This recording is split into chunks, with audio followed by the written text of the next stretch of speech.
Segunda-feira, 4 de julho de 2011. Está no ar a mesa de debates. O corpo de Itamar Franco saiu da Câmara Municipal de Juiz de Fora às 9 da manhã e embarcou para Belo Horizonte por volta das 9h50, onde também será velado. O baiano de Juiz de Fora marcou a política nacional, pois foi durante o mandato dele como presidente, de 29 de dezembro de 92 a 31 de dezembro de 94, que foi criado o Plano Real e o início das políticas sociais que marcaram os últimos mandatos de Fernando Henrique Cardoso e Luiz Inácio Lula da Silva. A mesa de debates de hoje é especial, pois vamos discutir o legado político de Itamar Augusto Cautiero Franco. Hoje pela manhã, o corpo de Itamar Franco deixou Juiz de Fora rumo a Belo Horizonte. Ele será velado no Palácio da Liberdade e será cremado em Contagem. Depois, as cinzas serão depositadas no jazigo da família, que fica no cemitério municipal em Juiz de Fora. Assis Delgado, Itamar, que ajudou a fundar o MDB em Juiz de Fora, hoje para o MDB, quais as características mais marcantes do ex-presidente? Ele marcou muito a sua vida pública por cultivar de maneira muito intensa a característica de austeridade, de seriedade, de rigor. Ele cultivava isso muito. Mais que ser austero, rigoroso, ele cultivava essa imagem, que é importante na vida pública brasileira, principalmente nos dias que atravessamos. Essa foi uma característica muito forte dele. E realmente, nesse momento, todos devemos reverenciar a sua memória, porque, na verdade, ele marcou a posição e, em Juiz de Fora, sem dúvida, como homem público, como político, foi a figura mais importante da história da cidade, até hoje. De maior projeção, que alcançou os cargos mais importantes e que deixou um legado bastante grande nos governos que exerceu, que presidiu. Por isso, é justo que nós estejamos, a cidade esteja, nesta hora, enlutada pela morte desse importante filho. Bem, além desses legados que eu citei aqui, como as políticas sociais e o Plano Real, quais os outros legados que Itamar Franco deixa para a política nacional? Olha, se a gente lembrar, nós tivemos logo depois do encerramento do ciclo militar uma série de presidentes absolutamente inesperados. O Sarney, dada a morte do Tancredo, depois o Collor, que ninguém esperava, depois o Itamar, o Fernando Henrique, que é um sociólogo, e o Lula, que era um líder operário. Então é uma sequência de presidentes desconhecida na história do país. E nessa sequência, os dois primeiros, o Sarney e o Collor, provocaram um estrago enorme. Quer dizer, o Brasil já estava em crise econômica, estava saindo pela política, e uma crise econômica, uma inflação violentíssima, que inviabilizava o país, inviabilizava a vida das famílias, inviabilizava a vida das pessoas. Hoje, tem gente que nem lembra mais que existia inflação. E aquilo era terrível. E o Itamar, nesse momento, ele foi um fiador tanto da recuperação econômica, quanto da preservação de um caminho de democratização da sociedade brasileira. Nós podemos discordar dele em vários aspectos. Às vezes as pessoas, quando um político desse, uma liderança morre, parece assim, não podemos discordar nada. Não, durante a vida várias pessoas discordaram e não tem problema nenhum, faz parte da vida política isso. Não é? Agora, nesse balanço que a gente faz, de modo geral, num programa como esse, o que a gente tem que ressaltar é, primeiro, essa característica que o Tarcísio acabou de mencionar, mas, sobretudo, esse compromisso republicano com o país, que hoje é muito raro na elite política brasileira, que é muito mais preocupada em pegar nacos de poder, na ocupação de cargo, que, de fato, você pensar um país grande. Eu acho que ele, nesse período de crise, conseguiu dar avalizar a estabilidade econômica e dar prosseguimento ao processo de estabilização democrática no Brasil. Só isso aí já justifica uma vida. Gilberto, nas suas análises, o que então o Brasil perde, o que a política nacional, o que Itamar Franco deixa de legado para a política nacional e em Juiz de Fora? Olha, o Brasil perde um dos homens, um dos símbolos de uma tradição de homens públicos que o Brasil soube cultivar durante um grande período da sua história. Acho que é muito notável como o Itamar nunca teve qualquer receio, qualquer preocupação de deixar de dar sua opinião, de se mostrar como um homem livre, de adotar posturas polêmicas. E isso é importante dentro da história da política. Talvez esse seja um símbolo do período em que ele se desenvolveu como político, mas é algo que faz falta à política hoje em dia. Como o Rubinho destacou, hoje a gente tem muito mais pessoas que entram na política para disputar cargos do que propriamente para contribuir na agenda pública brasileira. E eu vejo que a perda do Itamar tem principal impacto, talvez, na qualidade da oposição. Acho que em pouco tempo, em 3 meses de oposição, em 3 meses no Senado, o Itamar já conseguiu passar o seu recado, de se colocar fortemente ali, de colocar as suas posições, de talvez ser até mais presente do que figuras mais expoentes, como o próprio Aécio Neves.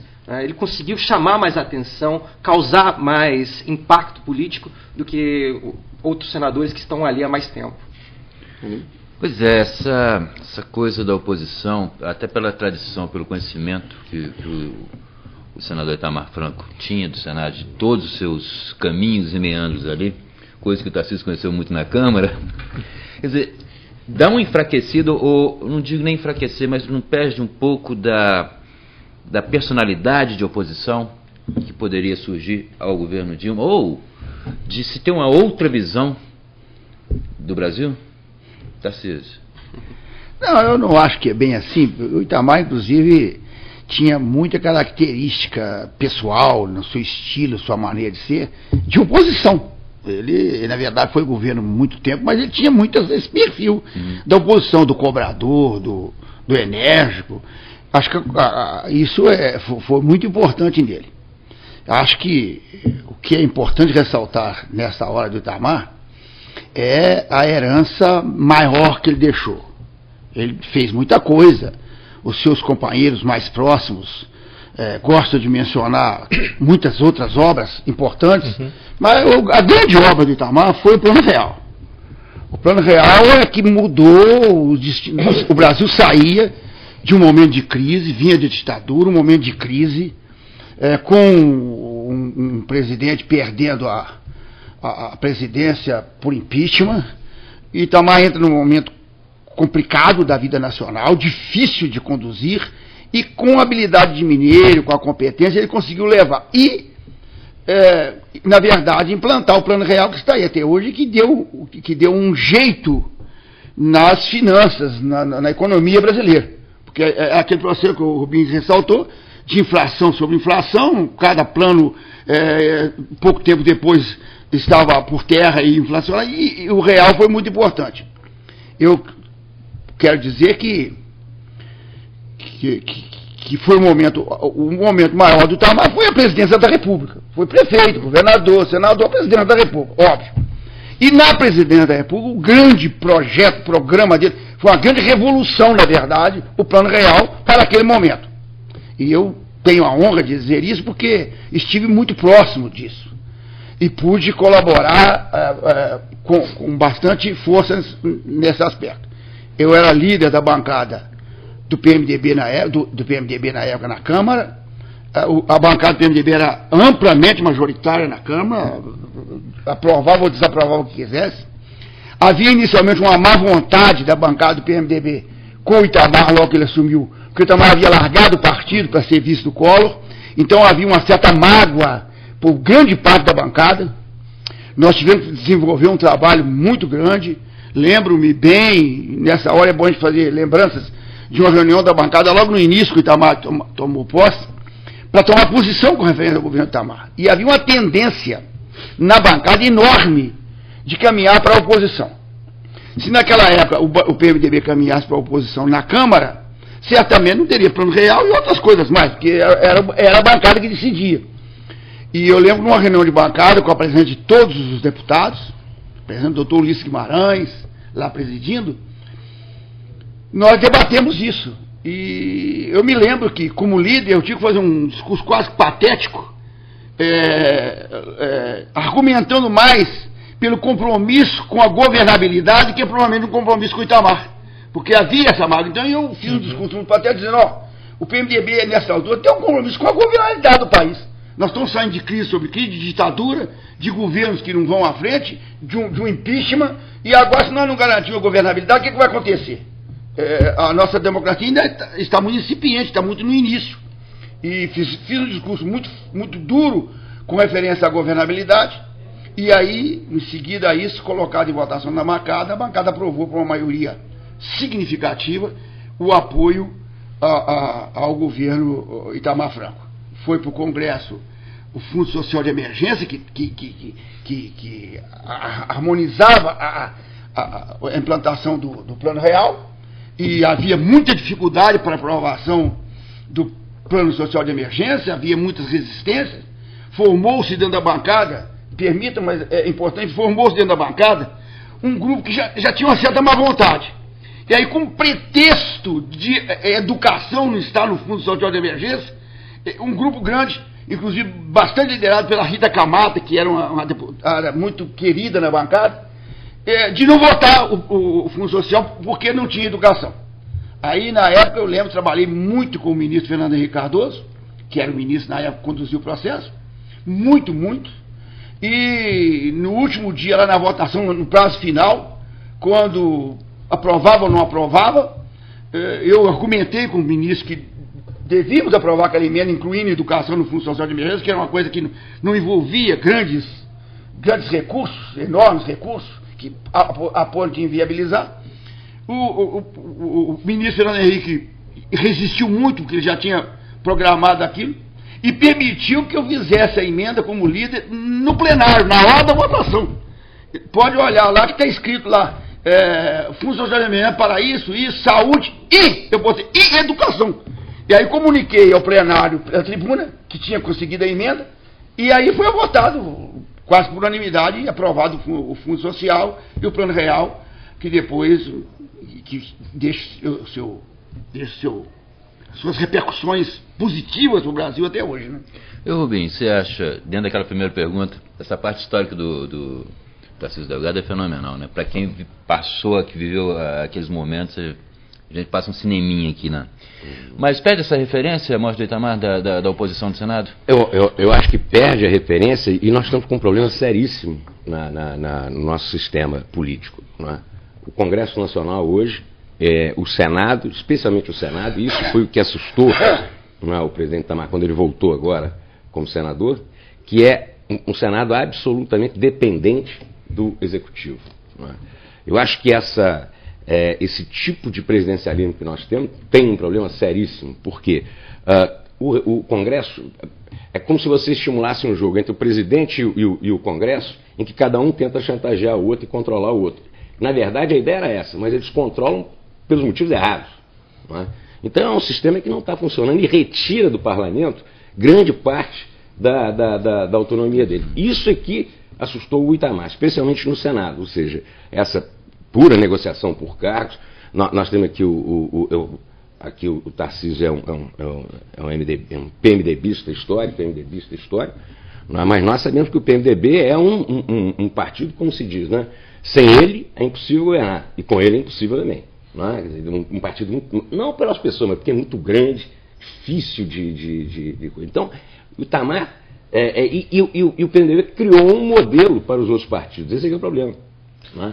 E todos estão envolvidos nessa história. O fato é que nós estamos com um problema sério. O Itamar se assustou muito, porque ele disse que nem na época da ditadura militar, aí o Tarcísio também estava lá na Câmara nesse momento, né, o Congresso era tão subserviente, tão submetido ao Executivo. Eu acho que esse é um problema típico que o Itamar estava preocupado com ele e estava querendo enfrentar agora. Acho que em grande parte também foi por causa disso que até o Aécio propôs aquela medida para conter as medidas provisórias, etc., que eu não sei o que vai dar, que tipo de negociação que vai dar.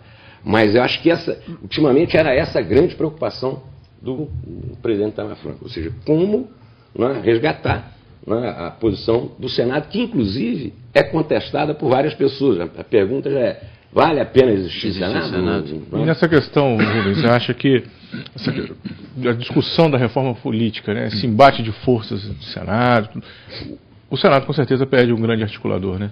Sem dúvida nenhuma, né? O Itamar, eu acho que ele era muito respeitado.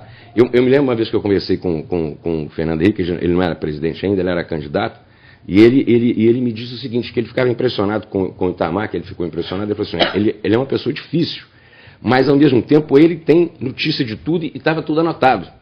Não é? Então ele era um estudioso daquele, e as pessoas respeitavam o Itamar, não por causa do gênio dele, porque às vezes ele era meio intempestivo mesmo, né? Mas por causa da capacidade dele, da competência dele na hora da discussão, na objetividade dele.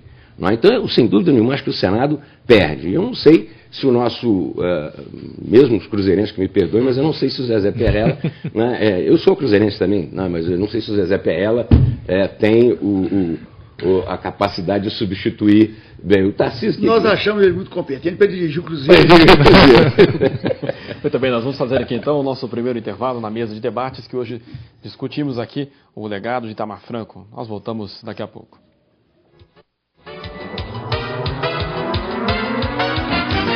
O nosso debate de hoje, eu vou chamar agora o Giliar, quem o suplente que assume no lugar de Itamar Franco é o Zezé Perrella, do PDT.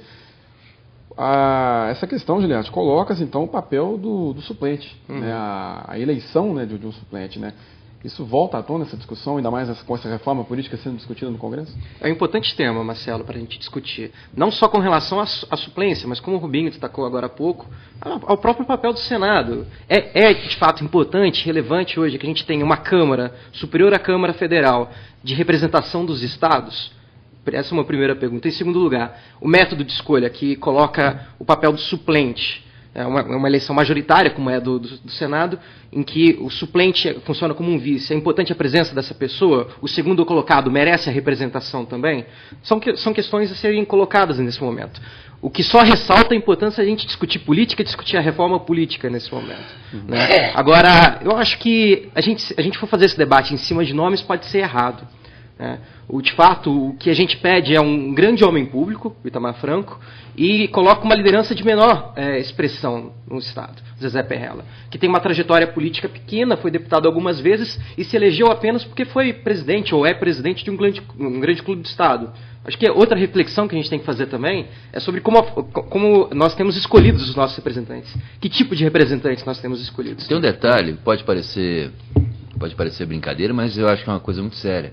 Ele é o presidente que alterna a presidência com o irmão dele e ele retorna. Exatamente. Quer dizer, é uma coisa meio que oligárquica dentro do Cruzeiro. Agora tem um segundo detalhe também. A gente destacava aqui no intervalo que esse é o segundo senador que Minas Gerais pede nesse intervalo. A gente perdeu também o Eliseu Rezende. E é o segundo senador da oposição. Os dois que substituíram ele são de partidos da base do governo. Clésio Andrade, do PR, ex-presidente da Confederação Nacional da Indústria, Zezé Perrella, que era do PSDB, mas hoje está no PDT. O PDT, que em Minas Gerais é meio catatônico, assim como o PSB, né? Afinal de contas é da base de apoio do Aécio Neves, mas é da base de apoio da Dilma. Mas, de toda forma, na esfera federal, ele vai ser da base do governo federal. Então, a situação se fortalece não apenas pela perda de um grande nome da oposição, Itamar Franco, mas também pela chegada de um novo representante que tende, pelo menos, a ser da base de apoio. Permite uma observação rápida aqui, claro. Porque essas coisas de base, de ser da base de lá e de cá, esse negócio às vezes é complicado. Quem bancou o Zezé Perrella para ser o suplente do Itamar, que não queria o Zezé Perrella, que resistiu muito à indicação do Zezé Perrella, foi o Aécio. Né? Então, quero ver como é que o Zezé Perrella vai ficar agora nessa situação. Ele vai ser da base do Aécio ou vai ser da base da Dilma? Pode ser que eventualmente nem haja contradição em alguns casos, mas eu digo assim, digamos, a trajetória política dele está muito abençoada, digamos assim, pelo Aécio. Depois o Zezé Perrella, desculpe, mas Zezé Perrella também, pelo que nós sabemos, não vai fazer muita importância ele ser de qual base, não. Acho que até vai ser mais da base do Aécio. Mas o Zé Perrella é aquele problema, a pessoa tem o peso segundo o cabedal que tem. O Zé Perrella lá no Senado, o peso dele vai ser o voto dele nas matérias lá. Porque não tem estatura. Não tem maior influência, não tem luzes para chegar lá e como o Itamar, seja como for, mas chegava lá, pedia uma parte, a questão, o Senado parava para ouvir. Zé Perrella, eu tenho experiência naquelas casas lá. Zé Perrella, ninguém vai, ele vai, se ele conseguir falar alguma coisa, ele vai falar no plenário sozinho pro presidente. É o baixo clero do Senado. É difícil, porque ali é mais complicado um pouco. O Itamar tinha toda a história é diferente.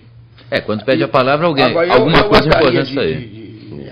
Apenas amistosamente ponderar ao professor Rui Barbosa, que sempre procura dar a sua espetada. No PMDB, realmente, ninguém governa sem o PMDB, mas com o PMDB governa. O próprio Itamar governou, o Lula governou e a Dilma está governando. O PMDB é muito complicado, realmente e eu reconheço. E eu nunca defendo o PMDB como um partido bom, porque no Brasil não existe nenhum partido que preste. Mas o PMDB, pela maioria, pelo número que tem, porque ele representa quantitativamente mais do que qualitativamente no Congresso Nacional, na verdade, ele é importante para a governabilidade. Sem o PMDB realmente não se governa no Brasil. E concordando aí com o Rubim perfeitamente, é preciso ver que nós, falando na reforma política, né, mas as coisas não avançam no que deveria. Por exemplo, o problema do sistema de governo, né? Esse nosso presidencialismo, que é muito complicado. Rui Barbosa, que no primeiro momento da República foi presidencialista e depois virou parlamentarista, ele declarava, tem uma expressão dele que eu acho que é o retrato da verdade. Ele dizia o seguinte: enquanto no parlamentarismo a tribuna parlamentar é uma cátedra, no presidencialismo é uma praça de negócio. Ele falava isso. E realmente o que a gente vê lá é barganha, troca, não tem a expressão. O parlamentar não tem o compromisso com o governo que ele teria no parlamentarismo. Claro. Certo? Porque o primeiro-ministro é um representante, pode ser destituído, mas o parlamentar tem um compromisso com aquilo ali, um compromisso sério. No presidencialismo não é uma coisa meio de praça de negócio mesmo, como dizia o Rui Barbosa. E essa coisa, tá, você me permite uma parte, a gente estuda isso na ciência política e na sociologia, já um sociólogo, já no começo do século passado, um sujeito chamado Max Weber, dizia, olha, partido existe para disputar cargo. Olha os Estados Unidos, eles querem disputar cargo. Mas só que nos Estados Unidos o sistema político tem um peso, e aqui o sistema político tem outro. Ele é muito mais pesado, ele é muito mais importante para a sociedade do que uma sociedade na época já era rica, mais dinâmica, como a sociedade americana. Então, essas questões que têm a ver com esse mau, entre aspas, funcionamento do sistema político, acaba trazendo um problema enorme para a sociedade brasileira. E é um problema, Rubim, me desculpe, mas é um problema profundamente, professor, paradoxal. Porque ao mesmo tempo que o sistema é isso, dentro do presidencialismo, uma força muito grande do presidente, que acaba sendo um ditador a curto prazo, como dizia Ponte de Miranda dizia que no presidencialismo o presidente é um ditador a curto prazo. Mas é paradoxal que nenhum presidente se mantém sem o seu apoio do parlamento. Que por isso a governabilidade é importante no Congresso, de qualquer forma, porque não se mantém. O presidente que de repente perder o Congresso, perde o mandato. O Collor perdeu, o Lula quase perdeu, né? Teve muito próximo. É paradoxal, ao mesmo tempo é isso que nós estamos falando, e ao mesmo tempo mantenedor do poder. Exatamente. Agora eu sou um pouco mais reticente com relação a isso tudo. Eu acredito que se a gente mudasse do presidencialismo para o parlamentarismo, as práticas iam continuar as mesmas. No fundo, o parlamento acaba funcionando apenas como uma forma de sustentação exatamente do executivo, mesmo no parlamentarismo. Os deputados estão ali para formar a sua base e dar sustentação ao executivo. Eu creio que a gente tem que pensar muito mais numa reforma, por vezes, das práticas políticas do que propriamente do sistema de governo. Há um mês atrás, num debate que houve aqui na Câmara com o professor Abel Dallari, eu falei isso. Eu acho que o problema, a reforma política depende muito menos de leis novas. Nós temos leis até rigorosas, com referência ao uso do poder econômico. Por exemplo, o uso do poder econômico está aí. Não é por falta de lei rigorosa. Não é por isso. Mas aí nós podemos fazer um programa só para debater isso. Eu gostaria muito, porque eu me aprofundei no estudo dessa matéria sobre o sistema de governo. E eu acho que são coisas bastante diferentes. Um presidencialismo como o nosso, como disse o Rubim, meio copiado do modelo americano, mas sem a força do poder americano, e o parlamentarismo em que o parlamentar ele é comprometido com a governança. pelo sistema. Isso me permite uma observação. E aí o que acontece? Nós ficamos dependentes das qualidades quase pessoais do presidente. Né? Quer dizer, um sistema que... Por isso que eu disse, nós tivemos uma série de presidentes inesperados e os últimos 3 com uma competência enorme, inclusive se comparado com Collor e com Sarney. Quer dizer, essa foi uma coisa feliz no caso do Brasil, se a gente comparar com o resto da América Latina. E o Itamar, né, pode ser colocado neste rol de presidentes que, de fato, né, alteraram a vida brasileira. Começou, né? Hein? Começou, como o Tarcísio colocou aqui, como até uma revolução, né, com a criação do Plano Real. Sim, o Plano Real foi não, uma nos últimos aposta, anos foi a coisa mais importante que aconteceu como decisão de governo no Brasil, que estabilizou a economia. E é aquilo que a gente chama também o seguinte, quando faz alguma coisa para o grande número. Porque muitas vezes você fazia o plano econômico, e o plano econômico era o quê? O mais pobre, inclusive, sofria muito mais do que a classe média, que rico, então nem se fala.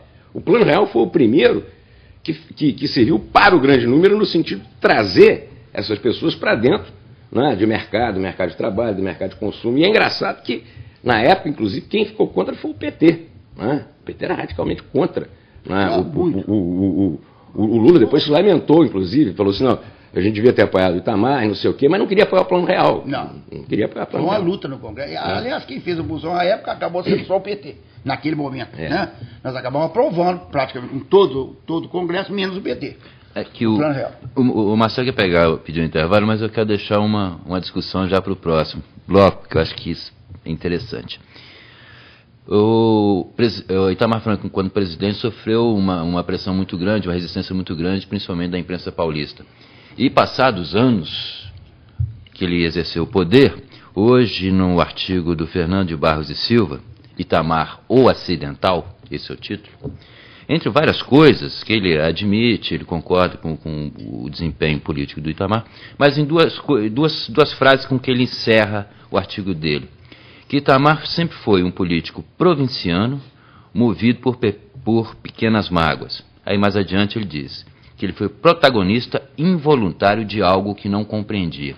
Gostaria de deixar essas duas coisas, porque eu acho que é uma visão meio distorcida paulistana da Avenida Paulista.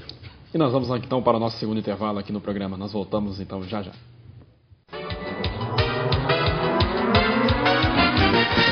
Tarcísio, o Aníbal colocava, né, a respeito, né, de um artigo escrito na Folha de São Paulo de hoje, né, a respeito de um certo preconceito, né, com relação a Itamar Franco. Né, eu sou que viveu nos corredores lá do Congresso. Havia mesmo esse pré-julgamento, né, de que Itamar Franco não, entre aspas, daria conta de governar o Brasil? A imprensa de São Paulo é muito arrogante e muito preconceituosa. E muito, muito marcantemente contra Minas Gerais. Minas Gerais é um estado que tem uma história de lideranças políticas muito fortes e competentes, e São Paulo não aceita muito isso, e São Paulo é muito ruim politicamente, historicamente. É difícil produzir alguém que você possa... E, então há esse preconceito. Por mais que se tenha se discordado de Itamar em vida, e eu pessoalmente tive com Itamar mais desencontros do que encontros, mas não está na hora de ressaltar os desencontros, né? A gente está falando aqui em pontos positivos, apesar de ser eu, por exemplo, pessoalmente, acho que fui muito prejudicado pelo Itamar. Agora, o que pesa ter sido eu, Tarcísio Delgado, Antônio da Silva, Zé Manuel, isso é uma outra coisa, não tem nenhum peso no contexto geral. Esse Fernando de Barros e Silva. Esse pessoal lá de São Paulo, os articulistas do Folha de São Paulo, Estado de São Paulo, são terríveis, Estadão. Eles estão sempre insinuando alguma coisa contra... E agora pegou o Itamar, aliás, de uma maneira até pouco cortês, pouco inteligente, de no dia do sepultamento do jeito, publicou uma matéria dessa. Ainda que ele tivesse algum problema, não seria o caso de ressaltar agora com essa terminologia tão pesada contra o Itamar. Acho que isso aí é mais um preconceito de pessoa pequena. Um interregno, um elo entre os dois Fernandos, que é mais ou menos a linha que o Fernando de Barros segue. Itamar foi simplesmente um elo. Fernando, cola aí com ele. Isso. Pois é, eu considero isso um erro, principalmente porque eu concordo que o grande feito do governo Itamar Franco foi de fato o Plano Real. Mas é importante perceber também que a atuação dele determinou a política brasileira para os próximos 16 anos. O fato de ele ter assumido o governo e chamado todas as forças foi algo extremamente importante. Chamou o PSDB, o Fernando Henrique, à época, assumiu como ministro das Relações Exteriores, mas chamou também o PT. O PT, evidentemente, fez oposição no momento, reconheceu que foi um erro ter feito oposição, mas ainda assim indicou importantes nomes. O Betinho fez parte do governo federal naquela época por indicação do próprio Lula, né? A partir dali começou a se instaurar as políticas de combate à fome, né? O que o SUS é hoje é muito por conta da ação do governo Itamar Franco. Grande parte das portarias que regem o SUS hoje foram feitas naquele momento. Mas mais do que isso, a escolha do Fernando Henrique para ser o sucessor disse o que seria a política brasileira nos próximos anos, né? Principalmente por instituir isso que a gente conhece hoje, que é essa dualidade entre PT e PSDB. E é curioso notar também como que foi o governo Itamar Franco que fez isso, porque o Fernando Henrique saiu do cargo de ministro da Fazenda em março de 94, o Plano Real, as notas do Real só foram lançadas em julho de 94, e mesmo assim a assinatura do Fernando Henrique ainda estava presente. Não era ele que deveria ter assinado as notas do Real. Era o Rubens Recupero, que era o ministro da Fazenda então. Mas a força política ali foi feita para que o Fernando Henrique se elegesse como presidente. E o Real foi usado para isso, né? Eu posso dizer, eu acredito, talvez uma brincadeira entre criador e criatura, o Fernando Henrique é muito mais criatura do Real do que criador do Real. Como é? Olha, eu acho... logo depois que o Fernando Henrique tomou posse, eu escrevi um artigo, que saiu inclusive no livro, que chamava assim, FHC, os paulistas no poder. Não é? E que eu dizia exatamente o seguinte: o epicentro da política brasileira tinha saído, digamos, do resto do país e se concentrado em São Paulo, que isso ia ser um problema enorme. E nós sabemos. Até hoje, São Paulo é uma fonte permanente de perturbação política para o país, porque eles fazem a República se submeter às brigas internas dos paulistas, seja dos tucanos, seja dos petistas. E aí entra tudo quanto é golpe baixo. Quer dizer, então é estranho alguém de São Paulo criticar exatamente o quê? Uma determinada liderança que, concordo plenamente com o Giliar, que foi decisivo, e o Tarcísio também apontou isso, decisivo para os anos seguintes. O que acontece é exatamente isso, ou seja, São Paulo se transforma no epicentro e não quer saber de mais ninguém. Agora parece que está acontecendo uma despaulistização, com a Dilma um pouco lá, com o trio Ternura, aquela coisa lá. Mas o Itamar era o símbolo exatamente o quê? De uma elite política e aliás é engraçado porque o seguinte, o Itamar, ele era mineiro, da elite política mineira, mas ele era marginal em relação às grandes tendências da política em Minas Gerais. Talvez por isso também ele fosse tão espinhoso, né? E também tivesse essa disposição para oposição, né? E só para terminar, quer dizer, e São Paulo não tem essa vida dinâmica da política brasileira, da política mineira até aquele tempo. De fato, se você observar, os políticos paulistas são muito esquisitos. Aí você fala assim, mas e o Fernando Henrique? Não, o Fernando Henrique é carioca, né? E o Lula é pernambucano. Não é, hein? E o Lula é pernambucano. Pois é, né? E você pode falar assim, o Jânio era Mato Grossense, mas era a cara de São Paulo. Né? Mas com a ausência agora do Itamar no Senado, acha que o PSDB paulista se fortalece frente àquele projeto, talvez, da presidência para o Aécio? O Aécio perde um aliado? Não, seguramente, né? Eu acho que aí não tem dúvida nenhuma. Agora, isso não significa também que os paulistas, digamos, a ala do Zé Serra tenha se beneficiado. Não vejo essa relação. Quer dizer, o Aécio perde, mas não sei se o Serra ganha. A política não é um jogo. O presidente Itamar Franco, que na verdade, até por tudo onde ele chegou, e um homem muito forte eleitoralmente falando, ele tinha o carisma. E se você analisar, carisma é difícil, você não tem muito como definir o carisma, porque cada um tem uma característica de carismático. O Itamar era, e com um tipo muito, muito pessoal, o Rubinho tentando ressaltar. O Itamar era um político, foi um político a vida inteira, até a morte, e que ele se destacava um pouco do político tradicional, ele fazia questão de ser meio diferente, o carisma dele estava muito nisso, de ser ranzinza, né, de ter uma relação complicada, de ser uma pessoa que as pessoas temiam um pouco chegar nele, assim, porque ele, de repente, tomava uma atitude mais... Isso tudo fazia parte do carisma dele. Agora, isso aí, o Itamar foi presidente durante 2 anos e 7 meses, 2 anos e meio, e nesse período ele conseguiu implantar o Plano Real, ele conseguiu eleger o seu sucessor, que é preciso dizer com bastante clareza, à época ele elegia quem ele lançasse, quem ia ser o sucessor dele, na vontade dele inicial, era o Antônio Brito, tinha saído da Previdência, e que era o candidato para ganhar. O Fernando Henrique não estava nem cogitado. O Antônio Brito, na verdade, jovem na época, viu o cavalo passar riado e não montou. Ele, estou muito jovem, eu quero primeiro ser governador do Rio Grande do Sul e tal. Foi governador do Rio e não foi mais nada. E poderia ser presidente da República. E o Itamar, só estou dizendo isso para dizer da força do Itamar. Itamar elegeria Antônio Brito bem como elegeu Fernando Henrique Cardoso. Quer dizer, o Itamar conseguiu sucesso político. Com referência ao real, eu vivi aquilo, eu reunia toda semana durante a prestação do real, uns 3 meses aproximadamente, toda semana. Nós tomávamos um café juntos na terça-feira com o Fernando Henrique Cardoso, ministro, e com alguns líderes para discutir como é que encaminhávamos no Congresso isso. E o Fernando Henrique Cardoso foi importante, claro que foi importante, ele era o ministro da área. Mas quem fez o Plano Real não foi nem Itamar, nem Fernando Henrique Cardoso. Foi sob a liderança do Itamar, que era o presidente, um grupo de economistas que acabaram estudando e concluindo com aquele plano que acabou dando certo. E o Itamar, qual a qualidade do Itamar? É ter sustentado os economistas, ter sustentado o Fernando Henrique Cardoso e ter levado o Plano Real adiante. Era o presidente que podia fazer isso. E foi ele que fez. E mais próximo, como disse, foi o Recupero que encaminhou aquela coisa da moeda, da nota, foi uma coisa até na época muito falado, porque o Fernando Henrique Cardoso, na verdade, assinou a nota quando ele já não era mais ministro. Darcy, só a gente encerrar rapidinho aqui esse bloco, só colocava aqui no intervalo a questão da força, né, do respeito que há dos políticos mineiros no Congresso. Esse é um problema importante, é um testemunho que eu posso dar, que eu convivi muito lá, e é muito comum. Quando você encontra no Congresso, ou no Senado, na Câmara, ou misto, um grupo, e começa a conversar, o primeiro a falar é o gaúcho. Ele pede logo a palavra. Se o gaúcho estiver lá, pede logo a palavra. Porque tem que ser assim, porque é assim, papapá. Aí passa o pernambucano e vai para aí afora e tal. E o mineiro normalmente é um dos últimos, ele fica sempre, é uma escola. O mineiro não chega e fala primeiro, chega até, eu estou ouvindo. Quando correu a roda toda, chega no mineiro, aí o mineiro chega em qual for, alguns com muito mais expressão, outros com menos expressão, claro.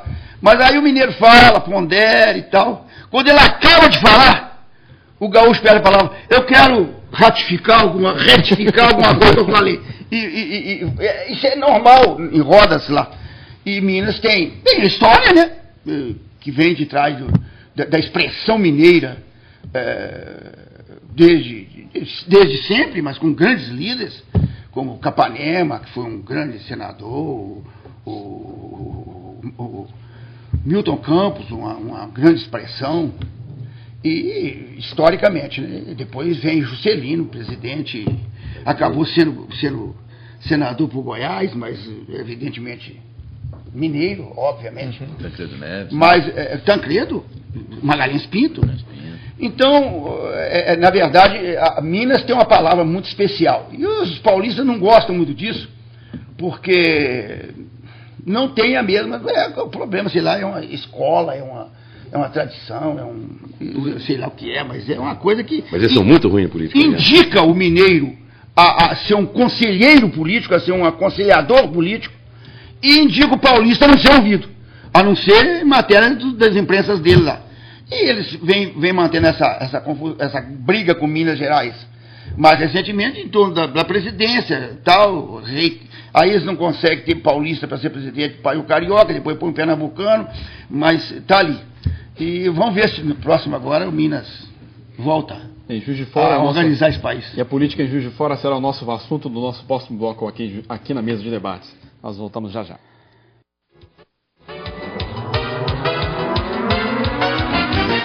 Eu gostaria de perguntar então ao Rubem, como fica a política em Juiz de Fora, nós que nos aproximamos, né, de mais uma eleição municipal, Rubem? Bom, eu acho que ainda é cedo, né, para falar a respeito disso, né? O Itamar sempre foi um protagonista das eleições municipais em Juiz de Fora, né? Às vezes com uma posição assim, mais fortemente empenhada, outras menos, mas sempre... ele sempre teve um carinho, sempre teve uma preocupação muito grande com a cidade de Juiz de Fora, com a política de Juiz de Fora, né? Então, mas eu acho que ainda é prematuro dizer O que é o desaparecimento dele, que todos nós lamentamos, significa para a política em Juiz de Fora. O fato é que um dos grandes atores políticos do município não está mais entre nós. Eu não sei se ele deixou alguma coisa, não sei se...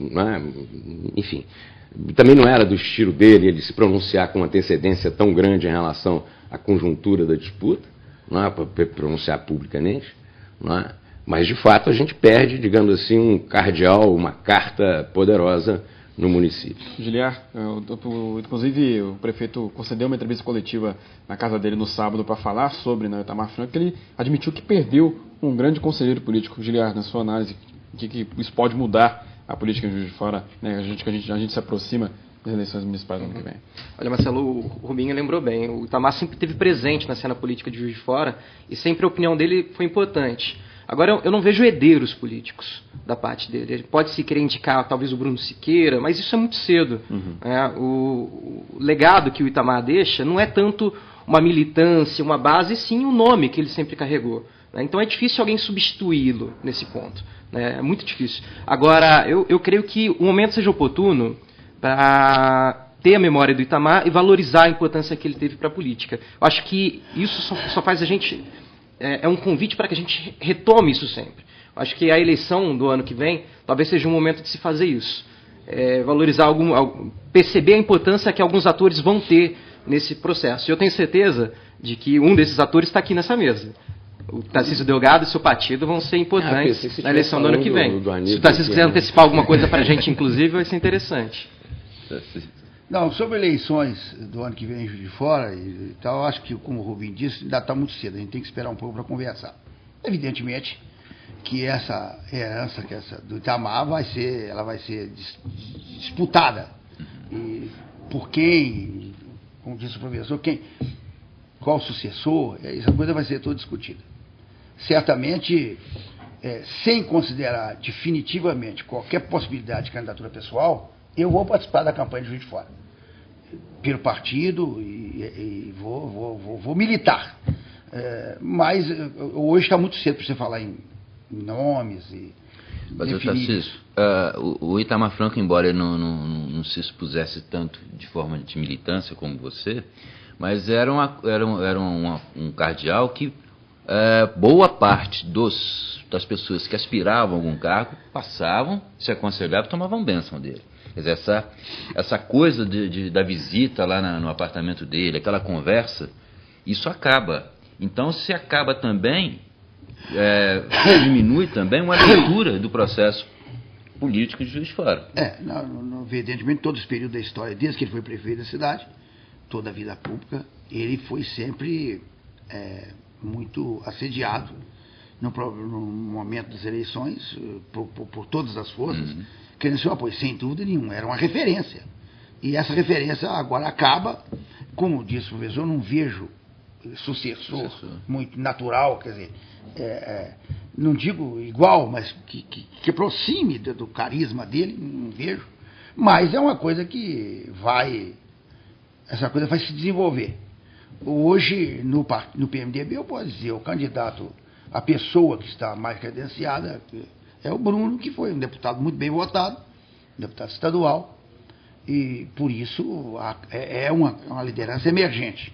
Mas parece-me, não sei, vai depender muito dele, do grupo dele, inclusive, que é muito cedo para o Bruno.